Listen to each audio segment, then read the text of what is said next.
When you know that you are queer, but your favorite drink is beer, that's gayish. You can bottom without stopping, but you can't stand going shopping, that's gayish. Oh, gayish, you're probably gayish. Well, life's just too short for narrow stereotypes, so it's gayish. We're also gayish. It's Gayish with Mike and Kyle. Hello, everyone in the podcast universe. This is Gayish, the podcast that will look deeply and lovingly into your eyes during sex because it just bought a better telescope. I had the most difficult time making eye contact with you just now. Look at me. I'm Mike Johnson. I'm Kyle Getz. And we're here to bridge the gap between sexuality and actuality. And today, hey Kyle. Hey Mike. We're going to talk about cigars. That is truth. We're going to talk about cigars. Yeah. They're little penises for your mouth. Yep. So I guess just penises. Yep. But first, I want to say thank you to Patreon members. Matthew Riches. It's like there are like 3 C's and 12 Z's in that, so I feel like I need to say that Italian. Matthew Riches, Janice Batoon, and Grant Houses. You're doing so good. Thank you. Thank you to all the Patreon members. If you want bonus content and episodes, go to Gayish. Go to patreon.com/Gayish podcast. Check it out. Yep. There's stuff there. There's stuff there that you can get. We're really selling it, right? Yeah. You're sold. What about, do you want to do news? You want to do some news? Yeah. Okay, let's do some news. Here's where the jingle will go when you have it. Do news. We can just use that. I think I just got it. Put that in the can. Okay. Whatever that means. Is that what they say in the biz? Yeah. Okay. It means it's taking a huge dump. Okay. This news item, news the first. News number 1. Is a couple of weeks old now. Senior. Okay. It was mid-December, but so a same-sex couple tried to plan their wedding at a Marriott in Puerto Vallarta, and the Marriott said, "Capital of gay." The capital of gay, at least of gay Mexico, and the hotel. Okay, so one of the grooms explained that while making arrangements for the wedding, he had mentioned to staff that the couple would not need a bridal bouquet. Fair. Only to be told later via email that the hotel, quote, is not specialized to carry out a same-sex wedding. Wait, did they said was they don't need a bridal bouquet? Yep. They're like, we require a bridal bouquet. You fucking have to throw a bridal bouquet. Throw it.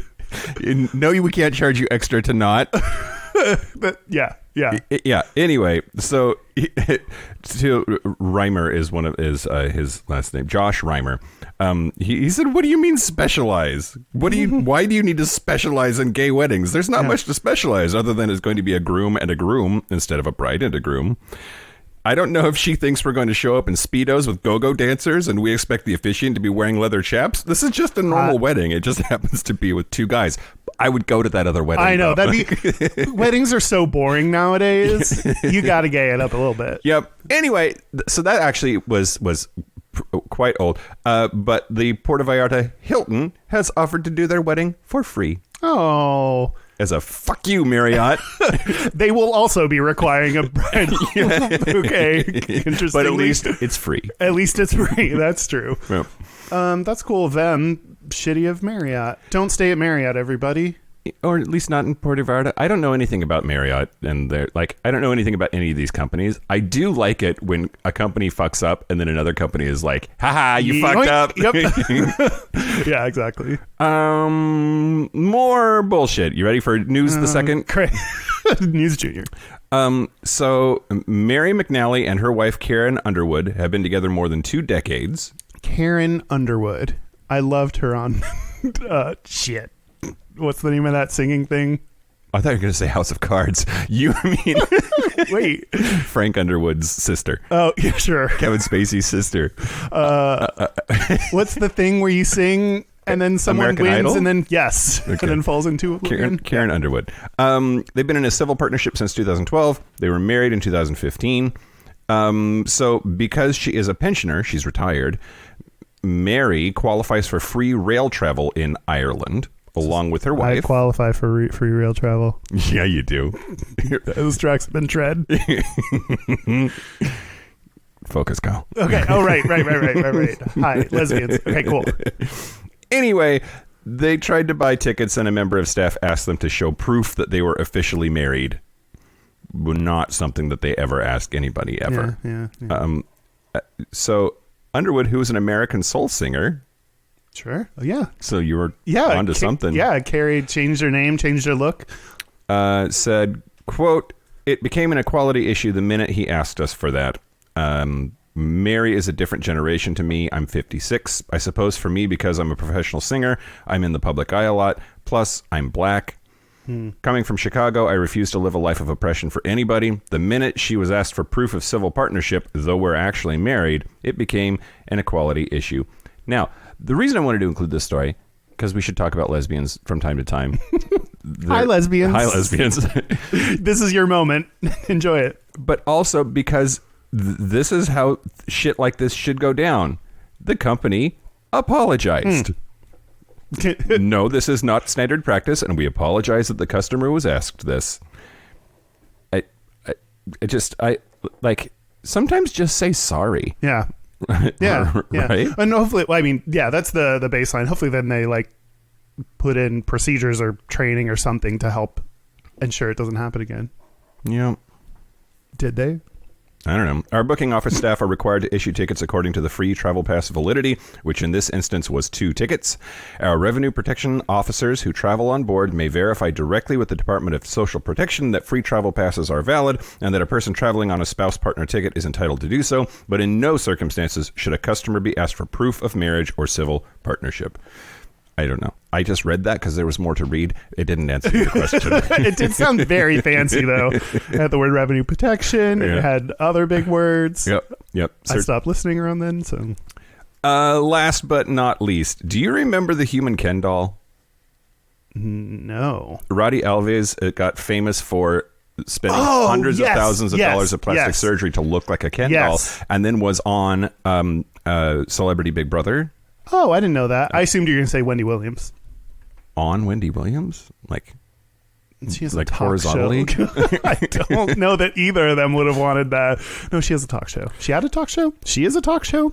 She talks. Well, today, January the 5th, because we record on Sundays, Alves came out as a trans woman in an interview with The Mirror and said, quote, "For the last few years, I have been known as the human Ken doll, but actually, I have always felt like Barbie." Huh. Not Stacy? Interesting. Yeah, I mean, or Piper? No, what's the Skipper? There's another. Oh, yeah, Skipper. So, let's see. I dead named her, and we should probably talk about that real quick. Her name is no longer the name that I said at the beginning of the article. I don't know how to handle this. Trans people help me figure out how to They handle already this. did. They said don't say the dead name. I know, but if I was to not say the dead name, I guess I could just say the human Ken doll. And do you remember that person? It's very difficult. I don't think. Well, the name. I mean, in this case, the name didn't help me. I don't know who that is. Yeah. I think it's pretty easy to say the person that was known as the human Ken doll. I believe you said Roddy Alves, right? Yep. And that is the name that they want to be called as a woman, is Roddy, according to the article I have open. Okay, great. You alive named them. Unintentionally. I unintentionally live named Cool. them. Great. So, quote, "For years I tried to live my life as a man. I had a fake six-pack put in. I had fake muscles in my arms, but I was lying to myself. I'm a woman and have always had a feminine brain. Now my body matches my mind." So not all trans people choose to have surgery, or they have varying amounts of surgical intervention, but but she's probably going to have plenty of surgery. She's already had more than 70 cosmetic procedures. And so it is likely that is going to continue. She plans to have both top and bottom surgery, facial feminization surgery, and will also have her Adam's apple removed, her jawline shaved, and her chin modified. She added that she has already had her fake six-pack removed, and she said she'd been living as a woman behind closed doors for about 3 months. Quote, I love it and everything that comes with it, but I have been trolled and called a freak and a weirdo, so of course I am nervous about how people will react. A few years ago, I could never have done this, but it feels easier now. People are more aware of what being trans means. I just hope people can accept me as a woman and don't judge or ridicule me. And I don't know. Celebrity trans people mystify me. Like, Why? Maybe mystify is the wrong word. It's such a private thing, and then to have it be so public because you're a public figure, and then I don't know. Oh, so like not the person itself, but just the entire thing like that comes with being a celebrity and like how you have to deal with that. How do you respect and not make a spectacle out of someone's private process when they have in every other way made a spectacle of themselves? Spectacle of themselves has a negative connotation, but isn't that what celebrity is? No, that's a different debate for a different time. But I mean, I think it's like if they are willing to talk about it, if they do interviews about it, then they're creating the publicity around themselves. If they want to be private about it, then you respect that. So it sounds like she like talked to people about it, so she's like kind of willing to make it an open discussion. Which is, I think it's cool when people do that because then it kind of sheds some light on the process. Mm-hmm. And people shouldn't have to do that, but if they are willing to, then it creates more awareness into it. I also want to know which boobs she's going to select because, like, Barbies are top heavy, and if she's going to try to go for the the real Barbie, I mean, based on her history, it seems like she might go for the real thing, which is like, yeah. Good news, and when the apocalypse comes and the Arctic melts and we just we'll just be able to float on her. Yay. Okay. Last but not least, I think I said that one was going to be last, but I lied. There's one more. Okay. I wanted to talk about something that's not actually strictly speaking gayish. Okay. Which is World War III and how does the draft work? We're both trending on Twitter last week because of our idiot president. Uh-huh. And to our worldwide listeners, I just want them to know whatever it is that you're seeing or hearing, that's no tall Americans. Not all Americans. I don't support what's happening, and I hope that we don't go to war, and I think that our president is an idiot, and so I'm sorry that my country that I love is being so stupid right now. And then to Americans who are worried, especially younger people, I looked up stuff about the draft because I'm like, I'm in my 40s now. Can I get drafted? I think I can if they decide to do it. But people are actually worried, like in a way that I haven't seen in a while. People are worried about going to war and how big of a war it's going to be. And are we going to end up getting shipped off to Iraq or Iran to fight a stupid ass war because shitbird McGee wants to distract us from his impeachment? And hang in there, I guess. I don't know. This is where I struggle with man, I want it to be equal and everyone should be able to serve in the military, but I kind of liked when gay people couldn't because I'm not going. It's stupid and I hate war and I will not be. No. Do you think you would be a conscientious dissenter? Yes. Is it 100%. Yeah. What if they're like, but no, you're tall? You have to. I don't know. I'd get a severe and immediate case of bone spurs. Okay, great. Yeah. Ouch, my bones. Yeah. Yep. And then I'd bone all the spurs. Ooh. Basketball. Yay, basketball. That's what that thing means, right? Oh my God, you get gangbanged by a basketball team? Right. Bring it. Yeah, slam dunk. Yeah, speaking of guns. Sure. No, I got nothing. I just thought that would be a funny segue. Oh, okay. I'm sure that there are listeners that would like to see you carrying around an assault rifle. I have shot guns before. I've gone axe throwing. I've gone bow shooting. So I've done that shit before. Arching? Yes, I arch. I do. I know what I'm doing. I arch. Great. I don't know why they would want that. I guess this is kind of relates to cigars as well. There's a kind of this masculine dude thing that is a turn on for some people. Yeah. Do you want to talk about cigars? Let's talk about cigars. On that uplifting note, let's talk about cigars. I guess before I get into mine, which surprise, it's Gayest. Yeah. Cigars, we have not done a straight topic in a little bit, and this Yeah. feels very much like a straight topic. Yeah, it does. And I will tell, wow, you had like a little bit of like, yeah, it does. Bring it. Bring it on to back to the streets. I don't think that's what that is. No. Is that Channing Tatum? That was Hayden. Oh, she was in 3. Hayden Panettiere. Number 1 was Kirsten Dunst. Yeah, I don't but know what 2 is. yeah, who were the dicks in those movies though? Hayden Panettiere. Great. Do you want to talk about our relationship with cigars first, or do you want to do that later? Oh, sure, that's fine. Yeah. Okay. So when the idea came up for this episode, I think that we didn't really talk about it, but there are a lot of episodes where we make it experiential. Like Yeah. we're gonna do poppers on stage. We're gonna smoke marijuana and talk about it while we're high, et cetera, et cetera. And I think that maybe you guys were surprised when I said I will not be smoking cigars. Well, not surprised. I just kind of forget your history with tobacco. Yeah. So then, which is like, that seems like the good thing of like, you don't make it a big deal everywhere you go. And so it's not like the front of my mind, which I think is a good thing. Vegans, take a lesson. CrossFitters take a lesson. CrossFitters, listen. So I just kind of forget. So as soon as you said that, I was like, oh, fuck. And then I felt like a bad friend because I know this about you. Yeah. Yeah. To be fair, when we decided on the topic of cigars, Mike said, well, we can smoke cigars. And you're like, in the house? And he's like, totally, yeah. Yeah. So in the moment, he told us we were going to be smoking cigars. And then when we followed up, that's when he's like, oh, no, I can't smoke cigars. That's true. But you guys could have. Maybe I was unclear. Like, I just would not be participating. I can be around it. My dad smokes cigars, and like his smoke-filled back room. That's gross. I like that part is okay. Or I'll go to bars where you can still smoke in those ridiculous ass states that still let you smoke indoors in public. It's just that I will not be ingesting anything that has nicotine in it, and maybe there should be a whole episode, but like a different episode, about nicotine. That's like among the hardest things that I've ever done was stop smoking. So I started smoking in college. It actually started with cigars. It started with Swisher Sweets, which is the little cigarillos that have like a sweet crack filled nectar on the end of them, so that like when you put it in your mouth it tastes sweet. Sounds like a gay entryway. Yeah.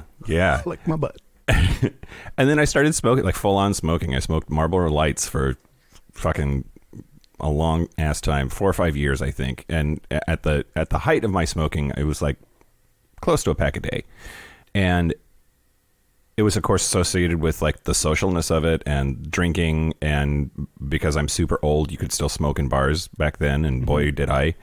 Yeah. I remember growing up just in restaurants, it's smoking or non. Yeah. Which is like so crazy to think now that you could pick the smoking section. Yeah. And really, Texas, you can't smoke indoors anymore, I don't believe. No. And when Texas is like... That's true. When Texas does it, if you're behind Texas on this kind of thing... Yeah. Then you're take a look Alabama. Then you should really look at yourself in the mirror of weird states. Oklahoma, you could still smoke in Oklahoma when I was there. Okay, anyway, hardest thing to ever do was to stop smoking, and I can't describe, unless you've been addicted to something,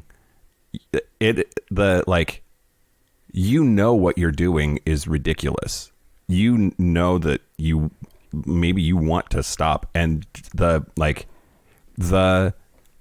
you just can't not, and it's weird and it sucks, and the feeling of having something else control you is just, it's crazy. I didn't realize cigars were your like entry point into... Yeah. Because I just, in my mind, think of cigars as a whole other thing, which I think is maybe why I didn't associate like you quit smoking cigarettes with cigars. I just think of cigars as something else entirely, like a celebration thing, or like a fun like dude thing, or a bachelor party thing. Like I think of them as an entirely different thing. But I mean, makes sense that is... Everyone worries about marijuana being an entry drug. That's gateway drug. Yeah. An entry drug. The opener drug. But cigars, that makes sense as a kind of way into cigarettes. Yeah. What helped you actually quit? How did you do it? There's like 3 things total, I think, List them in backwards order. that came out of my first marriage to Alyssa that are good. I lost my virginity. I bought a condo. What's the question mark at the end of that? I mean, I did. I lost my virginity to her. I just don't know if I guess that's good. I didn't know whether to count that as good or not. Anyway, this condo came out of that marriage, and she made me quit smoking. Oh. When we very first started dating, I smoked a cigarette in front of her at the Blue Spark, which I don't even think is there anymore, in Spokane. And she told me, look, if we're going to keep hanging out, you're going to not do that anymore. Huh. And so I didn't. So thanks, Control. I know there's like so much he talks about her being a dom top that like is not healthy, but that one seems like it worked. Yeah, she daddied me right out of those. And but there also has to be like someone can't force you to stop a habit. Like they can push you and say that like threaten you, but like how did that translate? How did that make you then make the decision to stop? I mean, because you could have said okay and then kept smoking, and then she would have had to decide if she's staying or leaving. That's absolutely true. I don't know that I'm that assertive now, much less back then. I mean, I wanted to make that relationship work. We've talked about that on the show a lot. I was in the closet. I was out to myself, but totally didn't want to be. And like, here's this girl that is, I can tell, a dom top, and I'm looking for one emotionally. And so I really thought, like, at the time, the stupid things that you think to yourself, I was like, I'm 23. I need to settle down or I'll be an old maid forever. And I whatever she wanted, man, that's what I did, because I was like, yep, that's going to be how. Interesting. Your desire to be straight almost caused you to stop smoking. Yeah, I did. That's it. Not almost. That's what happened. Huh. That's crazy. Yeah. Yep. And my very last cigarette was December the 14th of 2002, and not a single one since. More than 18 years ago. I know, right? My smoking habit, if it were baby, you could fuck that smoking habit now. I assume that's what you meant.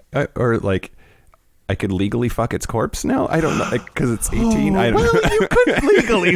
Okay. This is a good time to change topics. I'm going to tell you the Gayda. Great. So, oral fixation. Oral things in your mouth. This is, I'm going to tell you about a study called Intergroup Variance in Lesbian, Gay, Bisexual Dialogue Using Evidence. There's a group of matters, no bisexual one. By Emery K, Kim Y, Bushum F, Farah L, Huang J, Emery Lazal. And this was published in Nicotine and Tobacco Research in September 2015. Oh, wow. I think that's a thing. That's a whole journal. An entire thing is on research. Is it just paper after paper that says, nope, it's fine, keep letting us sell them? Oh, yeah. I don't know. Yeah, no. Okay, so the first thing that this is not part of the research, but they just kind of stated, which is, I can just restate now, they studied LGBT people, trans people. I assume follow a similar pattern just because, like, part of the reason LGBT people tend to smoke more, I think, it's because of the stress and trying to find an outlet for all the shit they're going through. So I assume trans people follow this, but we need separate studies for trans people per usual. Okay, LGBT people are at increased risk for cigarette smoking. Okay. By like a measurable margin? That was not this study. So okay, great. I don't know. Probably. So they did a 2013 nationally representative cross-sectional online survey of U.S. adults, which sounded super fancy. Yeah, it also sounds like bullshit.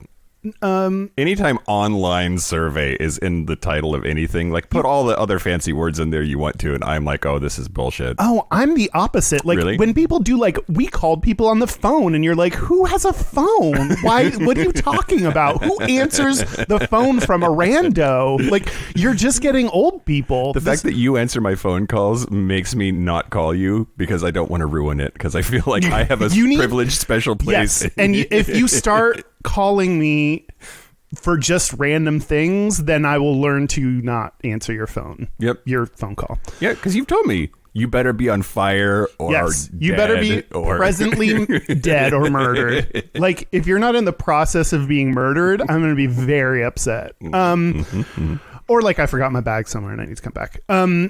Okay, so yeah, you can't dismiss online surveys. Like, how, like that's the world. Like, how would you dismiss online things? I don't know, because our fucking idiot ass shitbird president is always like 85% approval rating. Well, yeah, on Breitbart.com, like on Dirtbag Magazine listeners or something. Like, I don't. No, they avoided Dirtbag Magazine for this survey. Great. They used weighted tobacco use prevalence and adjusted logistic regression results. Again, I don't know what that means, but it sounds fancy. Okay, so here's the LGB use of these following nicotine things versus straight people. So, use of cigarettes, LGB people. Mike, do you have a guess what percentage use it? 40. 32. Close. Yeah. Versus straights are at 20%. That seems high. Straights? Nobody smokes anymore, and the people that do smoke are gay. 20% of people smoke.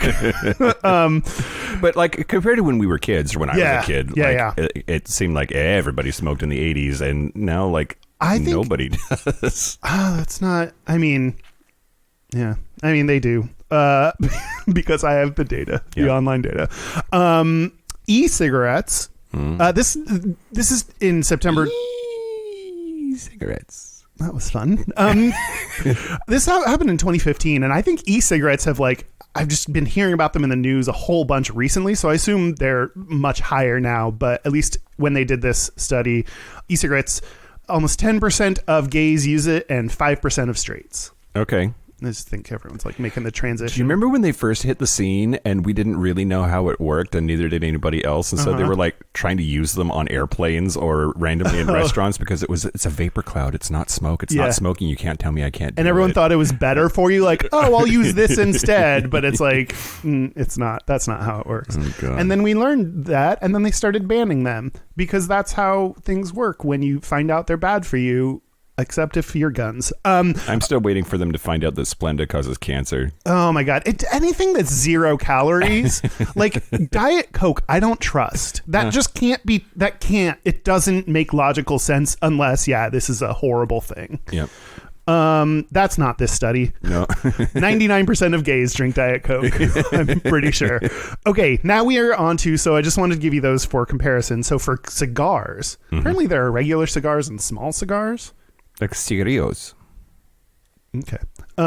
You speak Espanol. Well, I don't know that helps me. You can add EO to anything. And I did. Mikey-o. Mikey-o. No, it'd be like Mikito. Anyway, regular cigars. Miguelito. Yeah, little Mike. Okay. Regular cigars. 6% of gays smoke regular cigars. Gays, LGBT people is what I should say. And for straights, it's 5%. Much closer. We're almost, very similar. So there might be data to support the notion that it's totes mask, brah. I'm glad you mentioned that. Yeah. That is my assumption as well. I'll go ahead and point this out first. Small cigars, 12% of LGBT people smoke them versus straights are at 6%. So because they're small, so they're dainty and feminine. So what we see is the cool thing about this study, because you definitely heard the title that I read very slowly, is that they studied with great articulation, fine articulation, is that they started studying the subgroups in terms of gender and breaking down the LGBT groups. Okay. Which was the unique part that they started doing. And of course they were like, this has not been studied. Why do we have money for this shit? Why can't we fix AIDS, people? Have we really thought about fixing AIDS? Has anyone considered fixing it? So bisexual and lesbian women have higher odds of using any tobacco than heterosexual women. That includes cigars, cigarettes, and 3 drags and a spiff. Yep. I couldn't be chill about it. Yeah. You tried. I didn't really try that hard.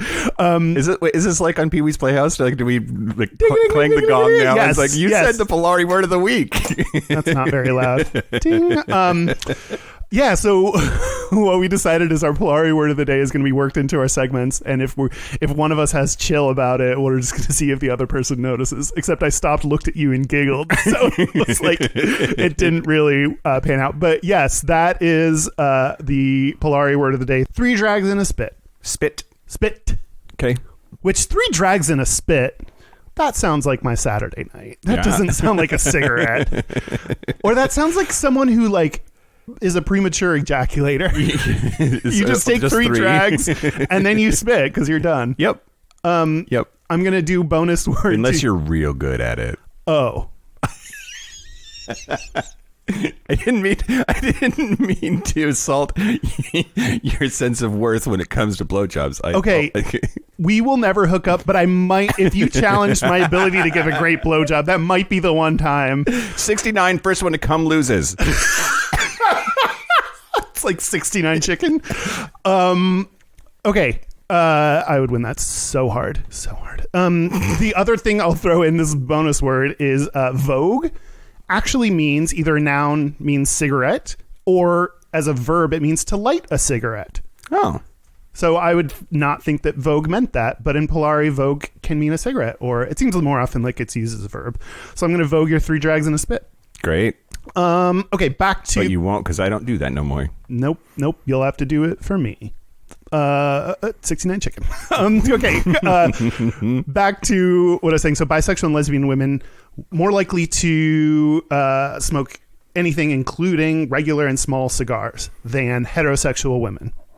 At the same time, gay men had lower odds of smoking cigars than heterosexual men. So that does align with what you were saying, that stereotype. I don't know how to say this in the right way. Like lesbian and bisexual women and straight men don't have to be butch. But I mean that would be the idea that it is a more mask butch manly dude thing. Yeah. And they would be more likely to fit into that assumption.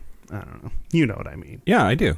I think it's really interesting that there would be like we can sort of compare and contrast in all of these cases. We're talking about inhaling a drug, and then it's just the form that it takes, like whether that's a big cigar or a cigarette or a little cigar. And so then, because the chemical is the same and we're talking about human beings, the differences then have to be aesthetic. Yeah. It has to be just like what that product symbolizes, or how it makes them feel, or what their cultural acculturation, is that a word? To it is. So I think we're on to something, Kyle. It's totes butch. Totes butch. And I think that's actually why we mentioned the small cigars at 12% for LGBT people versus 6% for straights. You mentioned like, oh, small cigars. I wonder, like, I think that is I don't know if the data says this specifically, but I think that is because bisexual and lesbian women have higher odds like of using those things. So I'm assuming that smaller cigar comes from them. I have another assumption. Let's do it. 100% of dudes that smoke their cigarettes through one of those long Phyllis Diller plastic holders, gay. Yeah. Yeah. And also, I just imagine them like lounging in a kimono and like and blowing the smoke up in the air while saying the word "darling." Yeah, exactly. Like that's the only way you can do that on like a big pink couch or something. Yep. So that's the data. Kind of supports the stereotypes and assumptions we would make. That's awesome. Is it? Yeah. Cool. I mean, like, I think it's like, it's validating or something. It's, what's the word? Okay, I didn't take my pills today. I also didn't take them yesterday, so I can't like say words. Anyway, but like when there's data to support your weird knee-jerk assumptions and stereotypes, then that it kind of makes me feel better that they're not all bullshit. Yeah. I got knee-jerk the other day. Yeah. Intercrucial sex? No, it wasn't a lobster. Okay, great. Yeah. I mean, it is. This is something that's. See, Dan's shaking his head in disappointment. Fuck off, Dan. Yeah, it is interesting. Like, that's one of the interesting things about the stereotypes, because you want to just keep saying, like, no, they're not true. They're stupid. Don't believe stereotypes. But they come from a place, and it is interesting to see what is true and what is not, and what came from something. And there's also a difference between trends and requirements, right? That's true. Like it doesn't. Don't turn it into all lesbians smoke cigars. Right, Fact. right. Even But, yeah, it's still a relatively small amount of LGBT people that smoke cigars, or well, a lot of people smoke cigarettes. A lot of people smoke 3 drags and a spit. Yeah, but that's the Gayda. Great. Of course, I'm going to talk about history now. I just assumed. Mike, why do cigars mean penis? Did you know that's what I was going to talk about? No, I just thought of that as like, I want to know that. And then I was like, Mike's going to do that. God, okay. I'm going to quit the show. You just do it yourself. No, I don't want to research history. Please don't make me. So what I really wanted to talk about, and then all of this sort of falls out of it like a dick out of your mouth, is the phrase Sigmund Freud. 3 drags and a spit. Sigmund Freud is famously said, sometimes a cigar is just a cigar. Oh, that's weird. I would think he'd be like, cigars equal dick. That's what you would think based on the things he said in his research. Yep. He eats your mom's dick, is what he said. Yep. So the whole thing about cigars, and they are phallic, and Freud and his people started talking about phallic symbols, and that there's Freud and his people sounds like that's referring to his junk. Oh. You want to meet my people? Yeah. So Eric Hiller wrote an article in 1922 in the International Journal of Psychoanalysis and talked about the phallic symbolism of smoking, and that it was well established by the 1920s, and that it is connected to Freud and Freud's thoughts about oral fixation and symbolism. So I'll just read this part of this article. Cigarettes and cigars can symbolize the penis. They are cylindrical and tubular. They have a hot red end. They emit smoke that is fragrant. Equals flatus equals semen. Okay. Wow, that's a bit of a leap. I refer to the reason, or at least one of the reasons, why people start smoking, and of course why they go on. That is the phallic significance of the cigarette, cigar, and pipe. It is thus a substitute for the penis, or mother's breast, of which they have been deprived, or castrated, or weaned. There's a lot of it's like when you have fortune tellers or like astrology things. It's like if you say enough things, then you'll hear the one thing that speaks to you. Yeah. It's either that you're spitting out semen, or it's a dick, or it's a nipple. There's a lot of ideas that they're throwing out there. Yep. And the fact that lesbians tend to smoke cigars or all things more often says to me that might not be true. I don't think they're looking for dicks. Or are they? Subconsciously. Yep. Which that's the whole point. Secretly straight. Well, not secretly straight. You don't have to be straight to want to put your dad's penis in your mouth. Okay. I don't like that necessarily. So the thing is, it is true that Freud was such an avid smoker that he actually got annoyed at people who didn't smoke. And so he sort of famously had all of these people in his life that started smoking. Quote, he was so addicted to smoking that he grew annoyed with men who did not smoke, and because of this, nearly all his apostles became cigar smokers. Wow. And so this search for significant meanings, where none are to be found, recalls the reply made by Sigmund Freud to overzealous disciples who felt that there must be a significant meaning behind his cigar smoking. The father of psychoanalysis reminded them, quote, sometimes a cigar is just a cigar. Did you know that phrase? Yes. Yeah. Okay. That phrase gets said a lot and referenced a lot and is always attributed to Sigmund Freud.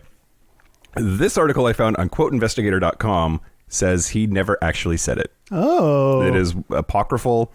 The very first time that it's ever seen in print is in the medical journal Psychiatry in 1950 in an article titled "The Place of Action in Personality Change." The author Alan Wheelis discussed the importance of considering both the conscious and the unconscious aims of an action.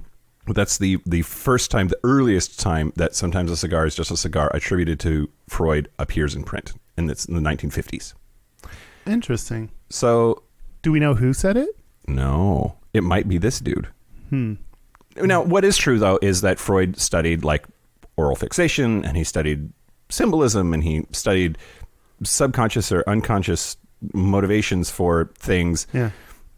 Smoked cigars a whole bunch. Like every photo of Freud has him holding a cigar. So it's not that big of a leap to think like he's sucking on a dick. What would he have thought about that? Well, yeah, it sounds like he has some skin in the game on this one where he's like, no, not a dick. Yep.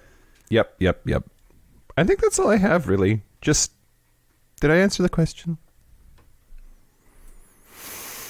I don't remember what my question is. So, yeah. Oral fixation and cigars and cigarettes being dicks. That's all a result of Freud and modern psychoanalysis in the 19th century. Hot. Okay. The end is hot. The end is hot. Like semen, whatever. Okay.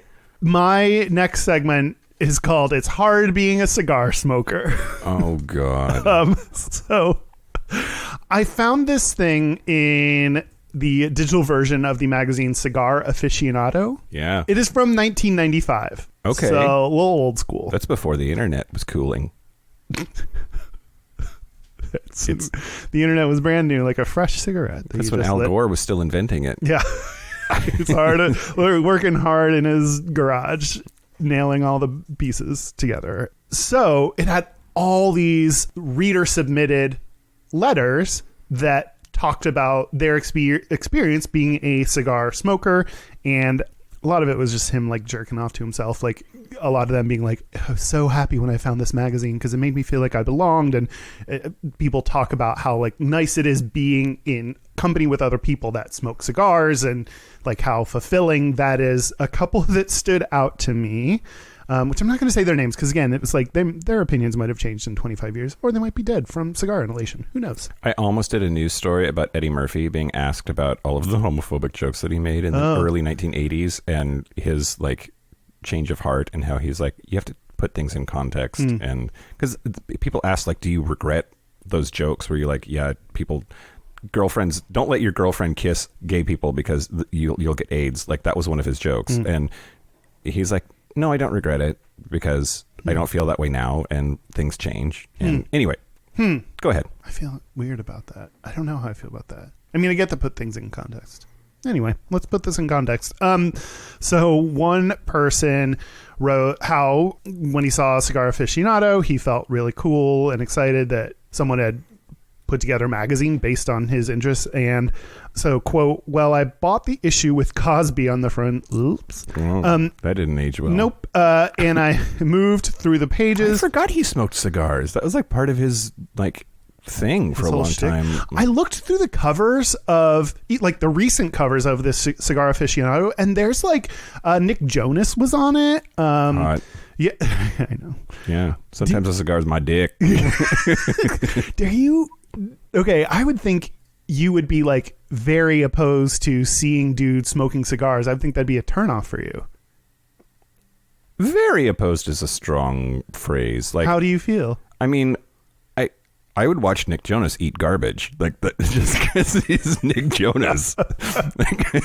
But yeah, like some random dude, a cigar would like make you go from like a 9 to like a 6. I think I'd be more into a guy if he's smoking a cigar. That checks out. What if he blew the smoke in your face?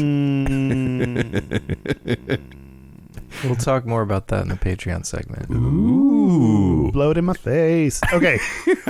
Okay, continuing on his quote. And I moved through the pages, and as I moved through the pages, I felt the weight of 100-pound gorilla come off my back. Why would you have a gorilla on your back? Well, not anymore, because he smokes cigars, and it helps. And I also spell cum. I know now what it must feel like for a gay man to come out of the closet and admit his sexual preference. I felt the same way when I learned how many people share my passion for fine cigars, and now each time I read another edition, I feel completely uplifted and welcomed as a man. Wow, there's a lot to unpack there. Yeah. Okay, straight guys. Mm-hmm.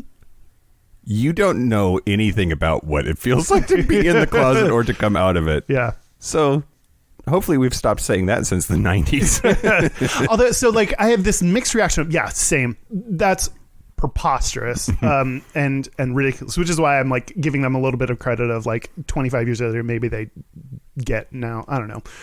I do think we've talked about like coming out can take a lot of forms, and that's not to say they're all comparable. So I could understand how if you smoke cigars and feel like you're being treated poorly because of that, to see something else that represents you, that identifies you, that says other people do it. Like there are a lot of ways that can make you feel good, whether that's good or bad, whether like regardless of what the thing is. If you do heroin, like you finding other people that do that is probably very reassuring. Like, yeah. So it doesn't matter what the thing is.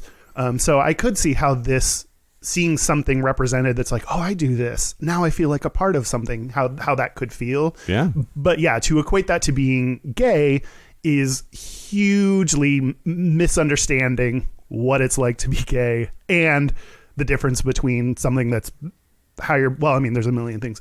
You're born gay. You're not born a cigar smoker. Smoking cigars is bad for you. Proven bad for you. Gay is kind of proven bad for you because it fucks up your mental health. But that's because of society, not because of being gay itself. And like you didn't have this struggle your entire life. You cannot be like fired for being a cigar smoker on your free time. Like there's a million reasons that's super fucked up. Yeah. And the fact that this person thinks they are connected shows just people don't get it. Straight people don't get it. Alaska Airlines requires you to sign a form that says that you will not use nicotine as long as you're employed there. Huh.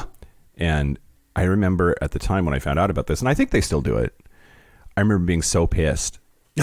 Like, what the fuck is it to you? Yeah. But now I support them. Anyway. See, I don't agree with... You could be fired for smoking a cigar. I guess so. It's just like being in the closet, Kyle. Same. I don't support like flat out bans of it though. Yeah. Yeah. Say more about that. Flat out bans of what? I read this tweet that I really liked. Someone talked about they were trying to ban e-cigarettes. Mm-hmm. Or maybe did it? I don't know where we landed in the US on that. But he was like, I have dealt with drug addiction my entire life. I have gotten off of, I forget exactly what it was, like gotten off of heroin, cocaine, all of these things, and I'm still damned. You just shoved a big thing of meat in your mouth. Yeah. Good for you.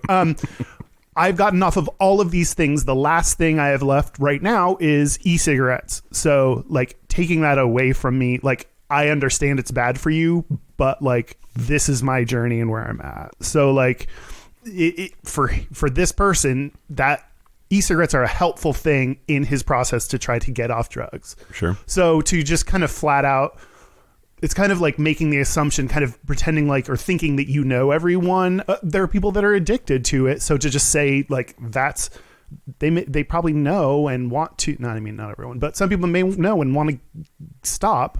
But to just say you can't anymore is not. I don't know that that's the solution to get them off nicotine or cigarettes or cigars. There's a Tori Amos song with the line, she's addicted to nicotine patches, which I think is pretty great. So anyway, the next letter that I wanted to read. Oh yeah. Okay, great. This is a little longer, but it's interesting. I'll start in the middle. Sadly, I have come across many people who make sweeping judgments about me, both because I am gay and because I smoke cigars. It is ironic, Marvin. I guess Marvin's the editor. Okay. Or Martian Marvin, whoever they're talking to. How similar these judgments are. He has a nice garden. Is that code for his hairy butt? That's a Monopoly joke. Oh. Marvin Gardens. Anyway. Oh, yeah. I'm not Park Avenue. Okay. In fact, many of your heterosexual readers have a very good idea how it feels to be gay in America because of the fact that they smoke cigars and receive the same type of persecution. Barf. I know, right? And then he talks about how annoyed he is when he's sitting on a park and someone walks by and like gives him a sneer, an angry sneer. He's like, your life is hard. I know, right? This is why it's so hard being a cigar smoker. I continued on. The hope for tolerance that all cigar smokers have is very similar to the hope that my gay brothers and sisters have. All we want is for people to realize that our private behavior neither affects nor concerns them in any way, shape, or form, and that the United States of America was founded on the idea that every citizen may engage in his or her own personal pursuit of happiness, unencumbered by others who may disagree with their ways. I might be down for that if they would fucking keep it private. We he still also have people smoking cigarettes in front of doors, like on the sidewalk, and I can smell it, and I want to punch them in the face. Yeah, I mean, yeah. He also talked about like, and I did this on a park bench, and someone sneered at me. Like the equating smoking cigars and being gay, like this gay person is doing it too. Yeah. So like that's a very different perspective than straight people saying straight people. One straight people saying that it's like being gay. Like this is a gay person who clearly knows what this experience is like. So yep, we can be stupid too, Kyle. And yes, that is like, this feels very Log Cabin Republican-y, like I've had a hard life, I'm gay, and then like vote to make it harder. I don't know. Yeah. What I do agree with in here, part I skipped over, was he said someone started lecturing him when he was smoking a cigar on how his health would suffer. I don't know her, but I work out at the gym 3 times a week, swim 3 times a week, rollerblade every day. Rollerblade, of course you do, gay bones. Rollerblade every day and eat a low-fat diet. So I agree that like, why would you stop and yell at someone on the street? Like that is not a helpful and productive use of anyone's time. You're not going to change someone's mind by stopping on the street and telling them it has bad health consequences. Okay. But what if it makes you feel better to yell? It's like real life rage booking. What is the right way though to deter that person? Or should we not be deterring them at all? We should be deterring people not on a one-on-one, like I am walking by and I'm going to yell at you. We should be deterring them through national programs, through education, through taxes, through like there are lots of ways that we can do this on studies to understand why people smoke in the first place.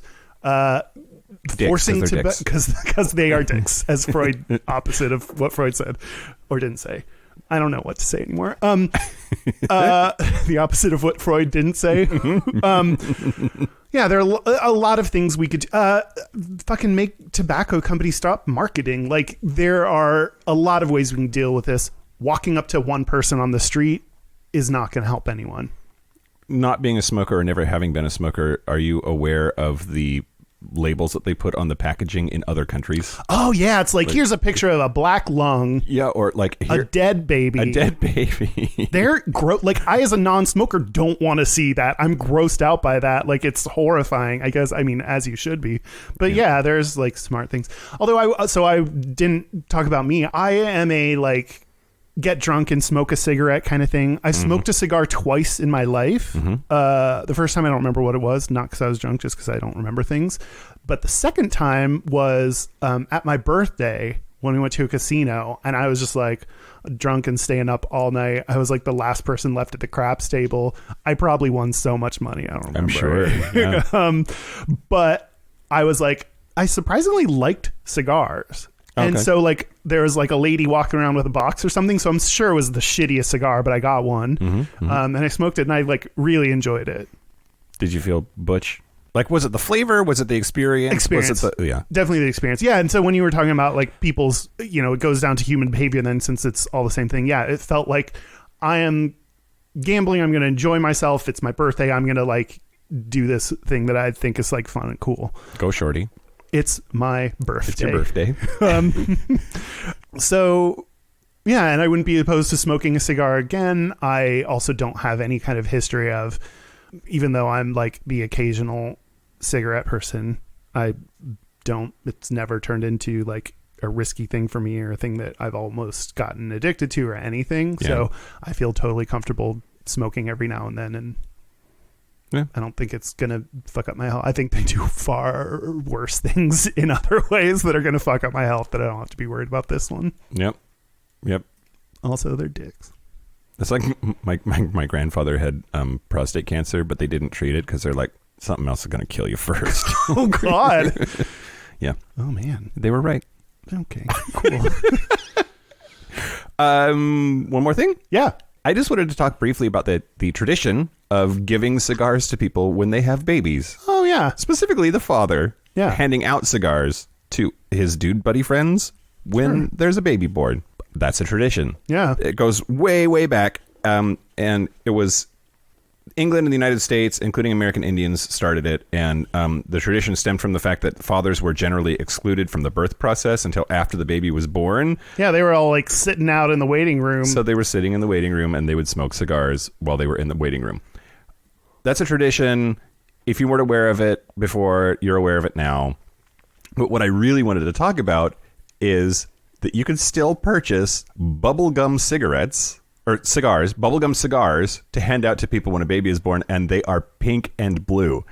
It's a gender reveal-ish that you have these fucking bubblegum ass cigars to hand out to people. I remember getting some as a kid because they're bubblegum. Okay, when you say bubblegum, they're actually bubblegum. Put it in your mouth and chew it. Yeah, it's bubblegum in the shape of a cigar with this just unnaturally colored goop on the outside to make it blue or pink. Yeah.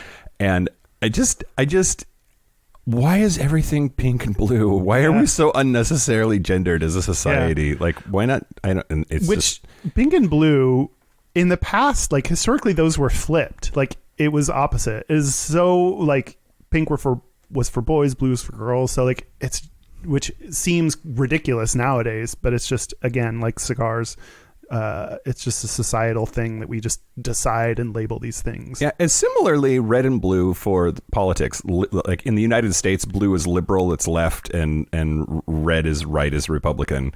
And it's the opposite in other countries. Like in Canada, they use red for the Labour Party, which is I think it's or is it the UK or is it both?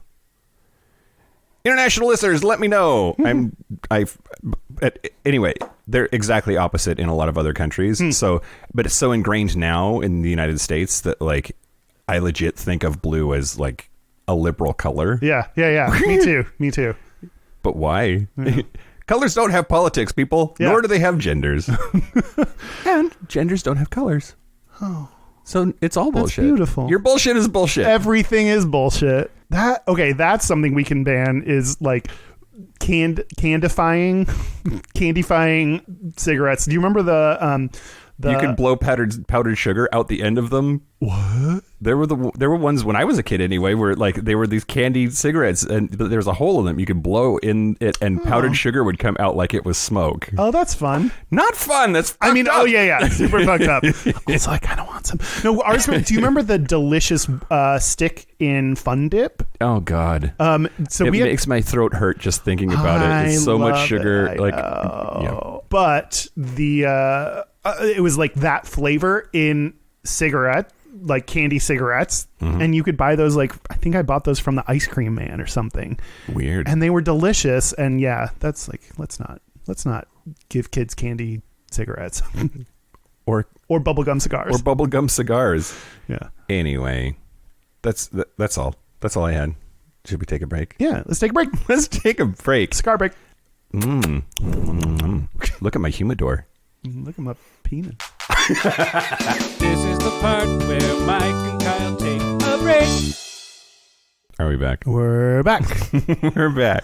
We're going to do our Gayest and Straightest. We're going to do our Gayest and Straightest, but first, our website is gayishpodcast.com. All of our social media, Twitter, Instagram, YouTube, Facebook, is at Gayish Podcast / Gayish Podcast.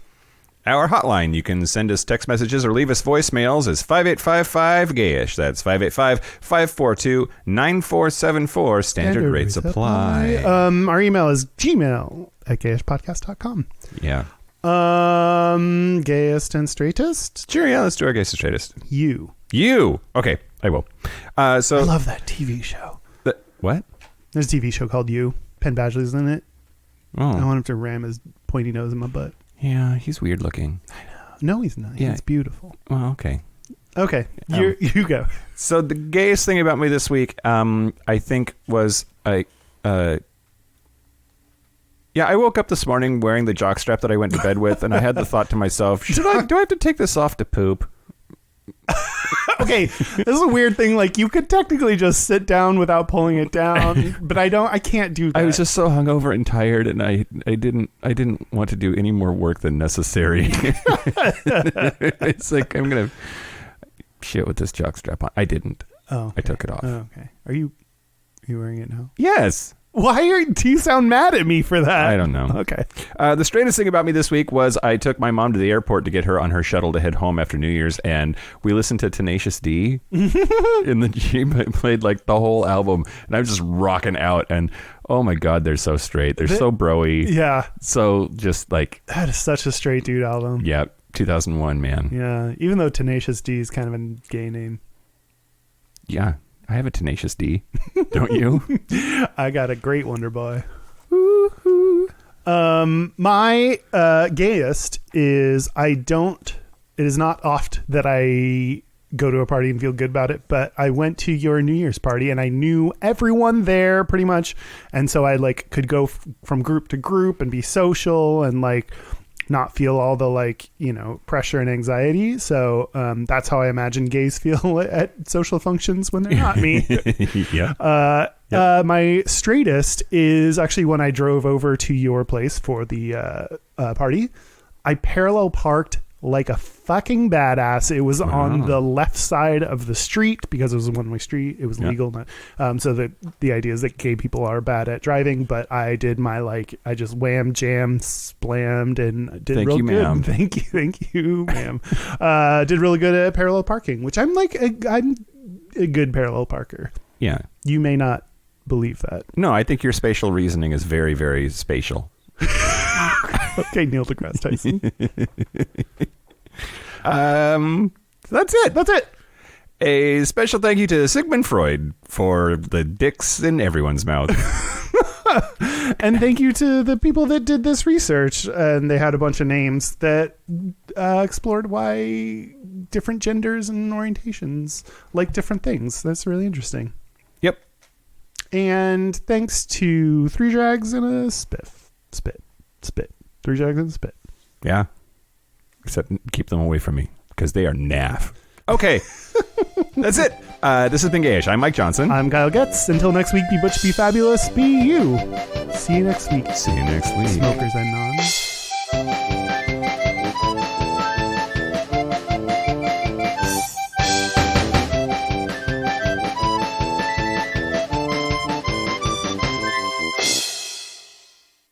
You Bill Clinton cigar We didn't users. mention Bill Clinton at all this episode. I know. That's probably good. Yeah, the next time.